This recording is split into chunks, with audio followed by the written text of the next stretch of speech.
my bonnet on. Excuse the bonnet. I'm in the comfort of my home.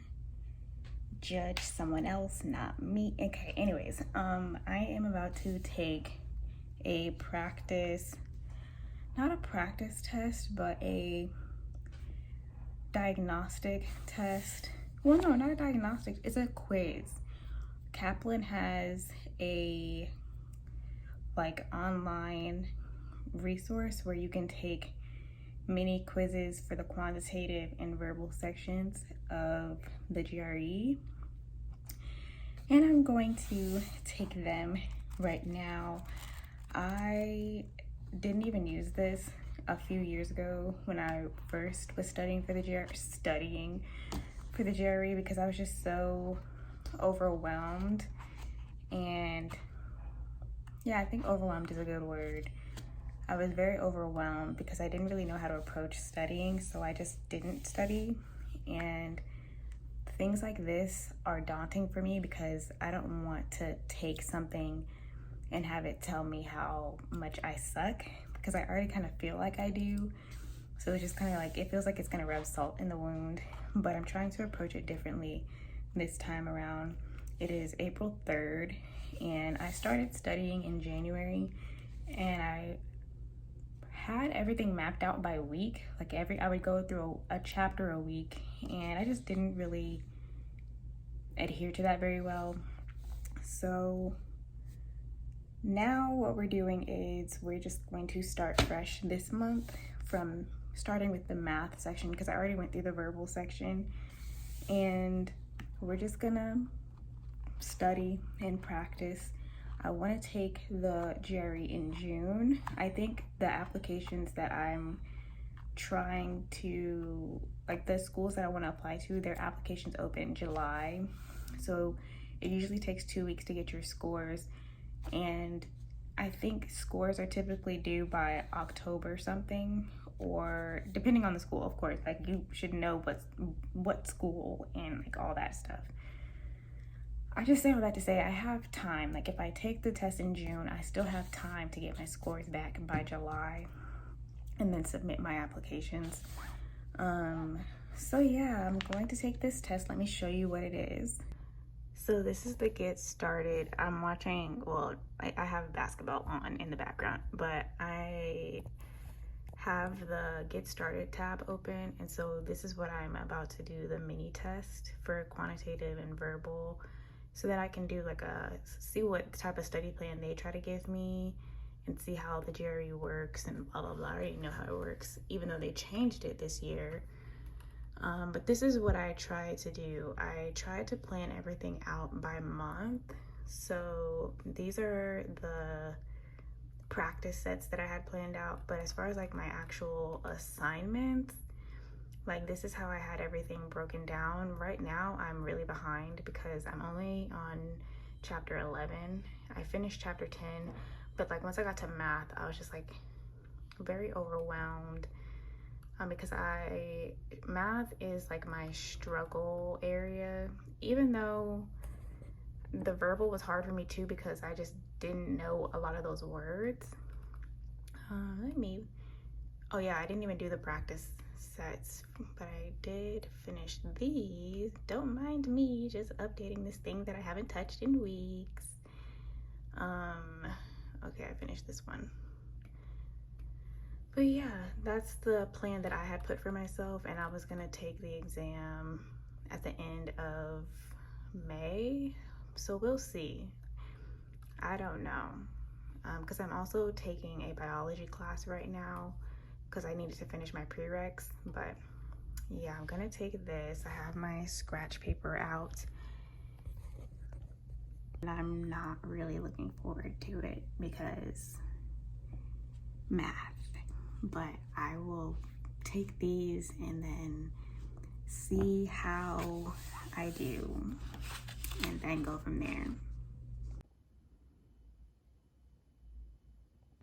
This is why I hate math. I felt like I was doing so good and I get my score and apparently I am trash.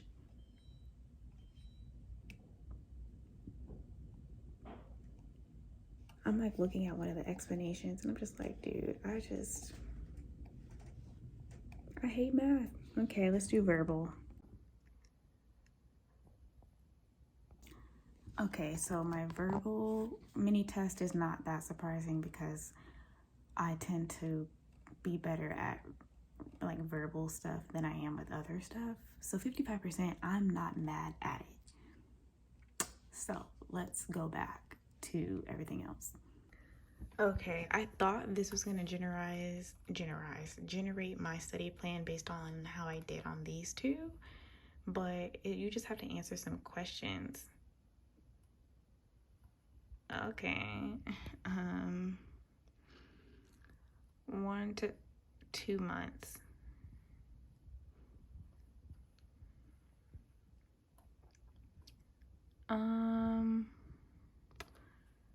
I would say less than 10 hours per week. More confident in verbal. About 2 months. Okay, yeah, that's exactly how much time I have.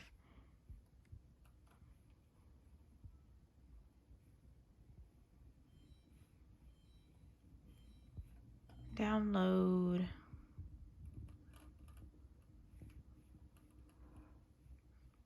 Oh, cool. It gives me a full... Okay.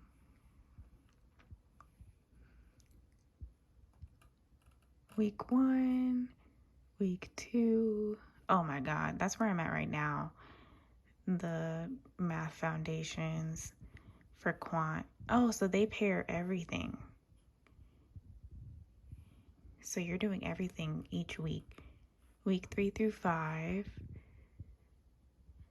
Question types.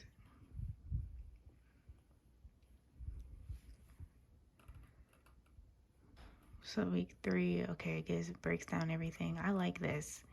It gives me a good strategy that I can follow.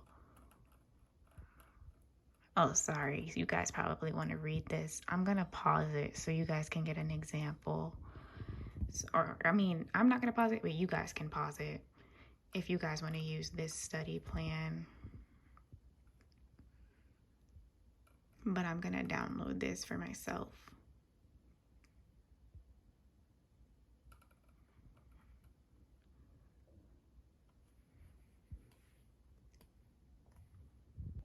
Oopsie, I accidentally stopped recording.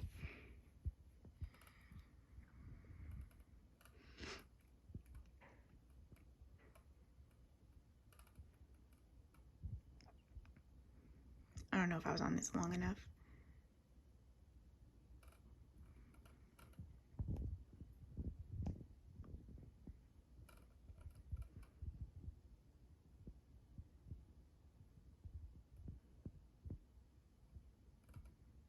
Okay, cool. So 8 weeks worth of study planning. Wonderful. I actually really like that. I should have used this the first time I took the GRE. I probably wouldn't be in this position. Also, something I want to let you guys know. If you made it to the end, congratulations, because I'm going to put you on game. This is the book that I bought 5 years ago when I was first planning on taking the GRE. Last week, I found out that they changed the GRE as far as the length of the GRE and the amount of questions. So I figured, let me go buy, or at least go look at another GRE prep book to see if they have an updated one for the new format of the test. So I went to Barnes & Noble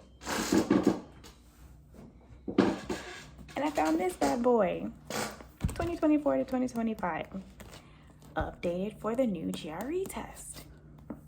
I get home and mainly I was hesitant because I didn't know if this was going to be different than the one that I already have, because I don't have this book memorized, so I don't know if I'm reading the same stuff or not. But I also wanted to get access to the online stuff, because if you try to buy the online stuff without the book, it's like $100 and something. But if I were to just pay for the book, I only had to spend $40. So I was like, okay, I'll get the online stuff and only have to pay $40. And the reason why I was going to buy it for the online stuff is because, like, here's the little scan thing. When I bought the 2019 book, in order to get access to the online material, you had to go on the website, and then to verify that you bought the book, it would ask you to flip to a page and tell them a specific word on that page. Like, it'll say, go to page 273, go to the second paragraph. What is the third word in the second paragraph? And you would type that word in, and they would know that you actually had the book. So I'm thinking that's what they're going to do for this one, right? I go to the website that they want me to go to, and all they asked me for was the ISBN. What's the ISBN on the book? Mind you, when I got home and I flipped through the pages, I realized that this is the exact same book as the 2019. They haven't changed it in 5 years, or even maybe longer than that. The only difference is that they updated the book so that it tells you how many questions it's gonna be on the test, and how and they got rid of one of the essays, just like the GRE did. So really, you could get away with going to like a local library, checking out one of these books, and then instead of doing both of the essays, I think the only essay you have to write is you have to analyze an issue. I think that's the only thing you have to do.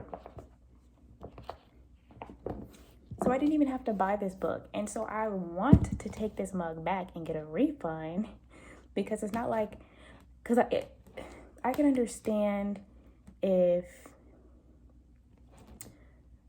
there was like if I had to scan this, and by scanning this I redeemed a very special code that can't be redeemed anymore. But that's not what they wanted. They wanted the ISBN. The ISBN is the same on every copy.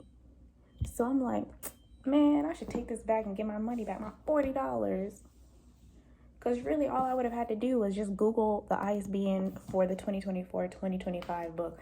So I don't know if that's going to put anybody on game. Y'all let me know if it works for y'all. It might be stealing. But honestly, that's Kaplan's fault, not ours.